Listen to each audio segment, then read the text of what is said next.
বৃহস্পতিবার সিলেট থেকে নির্বাচনী প্রচারণা শুরু করবেন বিএনপির চেয়ারম্যান তারেক রহমান। সকালে হযরত শাহজালাল রহমতুল্লাহ আলাইহির মাজার জিয়ারত করে আনুষ্ঠানিক এই প্রচারণা শুরু করবেন তিনি।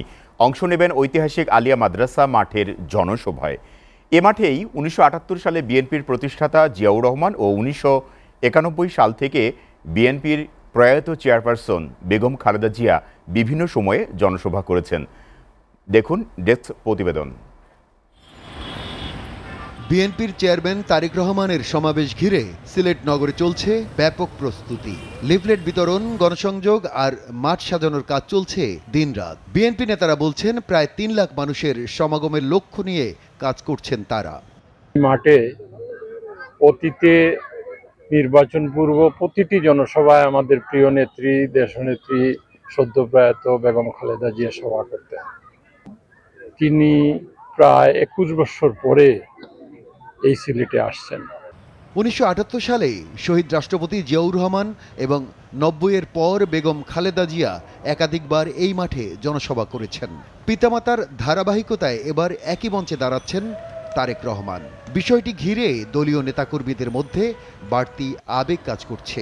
প্রতিটা সেকেন্ডে রাজনৈতিক যে দেশের যে স্থিতিশীলতা কিন্তু চেঞ্জ হচ্ছে, সেই চেঞ্জের মধ্যে তারেক রহমান সাহেব যে বক্তব্যটা রাখবেন সেটা নিশ্চয়ই রাষ্ট্রীয়ভাবে এবং আমাদের বাঙালি জাতি, আমাদের বাংলাদেশি জাতীয়তাবাদের চেতনার ধারণ করে। দলীয় নেতারা জানান, সমাবেশ থেকে তারেক রহমান জাতীয় রাজনীতির জন্য গুরুত্বপূর্ণ দিক নির্দেশনা দেবেন।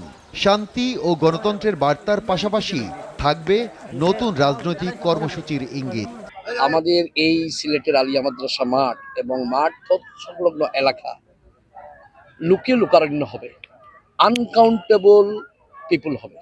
তারেক রহমানের সফর সিলেটের রাজনীতিতে নতুন উদ্দীপনা সৃষ্টি করবে এবং তৃণমূল পর্যায়ে বার্তা পৌঁছে দেবে বলে জানান বিএনপির নেতারা। তারেক রহমান সাহেব ২২ তারিখ এখানে যে ১১টার সময় বক্তব্য রাখবেন এবং সেটা শোনার জন্য, তার বক্তব্য শোনার জন্য সিলেটের মানুষ অধীর আগ্রহ নিয়ে অপেক্ষা করছে। এদিকে বিএনপির চেয়ারম্যান তারেক রহমানের সিলেট সফরে সার্বিক নিরাপত্তা জোরদারের কথা জানান সিলেট মেট্রোপলিটন পুলিশ। ওনার আসা যাওয়ার পথ পাশাপাশি যে সকল ভেন্যুতে উনি যাবেন, সকল ভেন্যুকেন্দ্রিক সার্বিক নিরাপত্তা পরিকল্পনা প্রণয়ন করে নিরাপত্তা ব্যবস্থা আমরা গ্রহণ করব। দীর্ঘ অপেক্ষার অবসান ঘটিয়ে তারেক রহমানের এই সফর ঘিরে সিলেট এখন উৎসব মুখর। SATV news desk.